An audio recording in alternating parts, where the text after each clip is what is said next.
Buenos días. Buenos días, Jordan. ¿Cómo estás? Muy bien, ¿y tú? Muy bien, Bueno. gracias. ¿Cómo te llamas? Me llamo Timothy. ¿De dónde eres?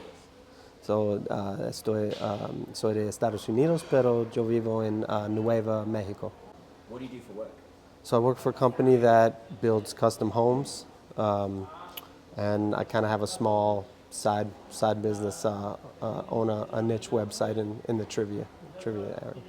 What made you want to join the retreat? So I've been wanting to learn Spanish forever, and you go through this process of Duolingo and all these apps and quick ways to learn and stuff like that. So when I came across your TikTok stuff, I was just kind of drawn to it. So I reached out, and that's how I'm here. Can you describe what your experience has been like? Like, how has it been from last Wednesday to this Wednesday, like everything in between? Yeah, I mean, I've been on a lot of trips, and this is just incredible. I mean, the friendships you make, the lifelong bonds that we'll have with this group. It's just an amazing experience. So it's just all around been amazing. Yeah. How has your Spanish improved? So I'm not fluent in Spanish, but you do pick up a lot of different things here, even because everyone has different levels. So it's really, I would say I've probably improved, I don't know, probably double of what I could speak from the beginning. And understanding, just being around people all the time speaking Spanish. In the classroom, we have all different levels of learning there. So, one person's mistake you learn from, and then people who are more advanced. It's just, it's improved, but there's a long way to go. It's a journey. Yeah. What have you enjoyed most about this retreat? And was there any standout highlight moments? Gosh, there were so many incredible moments.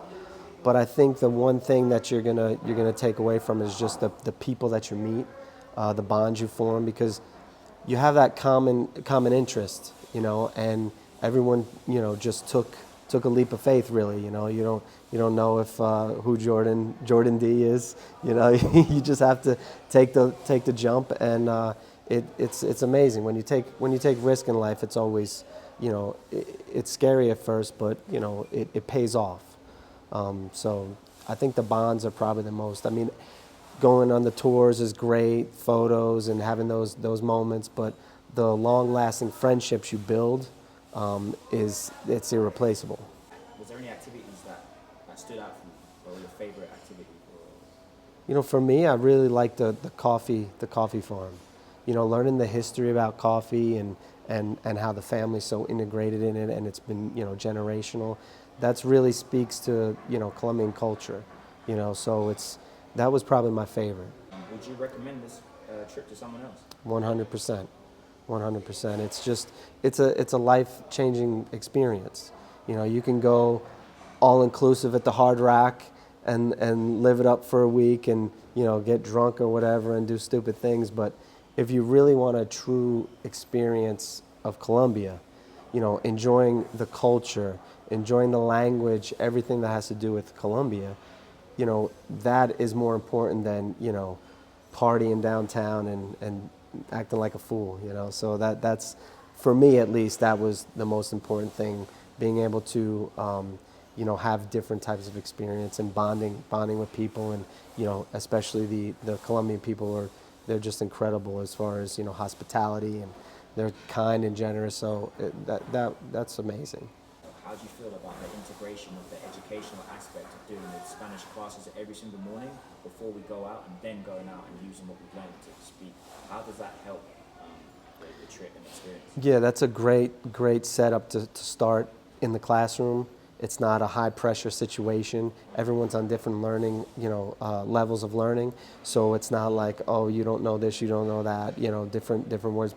But it's great to start that way, because in the morning, most people are more productive in the morning. So you're alert, you have the class in the morning, and then you go out into, the tours, and you could speak, as much as you like or as little as you like, practice certain words. So I really like the setup, because it kind of sets you up for the day. Even though the day is amazing and fun, we have all types of activities we do. The integration of the language, even if you're not speaking to people, right? You're just listening. it's so beneficial because you're just surrounded by Spanish. So, you know, it's a really great structure. And how was it to have Jordan, myself, with you like 24/7, etc.? How was that experience? You know, you have such a really great ability to listen to people, and you're not, you know, we weren't looking for you to give us the answers. It was just you're in the background. It's kind of a comfortable situation because, you know, we have you in the back, you know, and Jonathan and Nico, you know, to help us out. But you're kind of letting us do our thing and make mistakes, because the more mistakes you make, the more growth you have. So if you could just get past that fear of making mistakes, then, you know, you're good. But it's kind of a, you know, it's nice to have that level of comfort, but at the same time, it wasn't too much to where we were constantly asking you things. You know, you let us do our thing, and then even when we said, "Oh no, I'm not translating for you," you know, so it was a really good balance. And lastly, would you come back on another Yo Spanish Escapes retreat? Absolutely, I might be coming back the next one.